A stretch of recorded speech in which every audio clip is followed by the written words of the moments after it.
సాంకేతిక లోపం కారణంగానో లేక వాతావరణం అనుకూలించని కారణంగానో అప్పుడప్పుడు విమానాలు ఎమర్జెన్సీ ల్యాండింగ్ అవ్వడం గురించి వింటూ ఉంటాం. కానీ పక్షి ఢీకొని విమానాలు అయితే ఎమర్జెన్సీ ల్యాండింగ్ అవ్వడం అనేది అరుదుగా జరుగుతూ ఉంటుంది.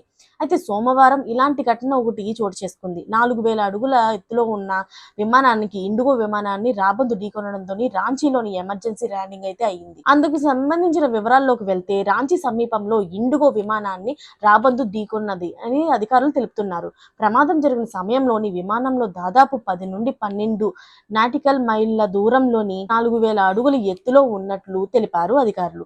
అయితే ఇండిగో విమానం పాట్నా నుంచి రాంచీకి వెళ్తుండగా పైలట్ అక్కడ అత్యవసరంగా ల్యాండింగ్ చేయాల్సి వచ్చిందని తెలుపుతున్నారు. రాంచీలోని బిర్సాముండం విమానాశ్రయం డైరెక్టర్ ఆర్ఆర్ మౌర్య ప్రమాదం జరిగిన సమయంలో విమానంలోని 175 మంది ప్రయాణికులు ఉన్నట్లు సమాచారం అందింది.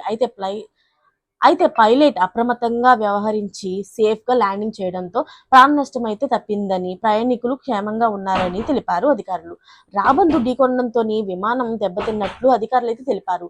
విమానం ముందు భాగంలోని రాబందు ఢీకొనడంతో పగుళ్లు ఏర్పడినట్లు ఇంజనీర్లు నష్టాన్ని అంచనా వేస్తున్నారని తెలిపారు. అధికారులు ఇవాళ మధ్యాహ్నం 1:14 ప్రమాదం జరిగినట్లయితే సమాచారం ఇచ్చారు. అయితే ఆ పైలట్ ముందుగా గ్రహించి ఎమర్జెన్సీ ల్యాండింగ్ చేయడం వల్ల ప్రమాదం అయితే తప్పింది. లేకపోతే మాత్రం 175 మంది ప్రాణాలు గాల్లో కలిసిపోయి ఉండేవి. మరిన్ని లేటెస్ట్ అప్డేట్స్ కోసం అయితే ఛానల్ ని సబ్స్క్రైబ్ చేసుకోండి. Thanks for watching friends.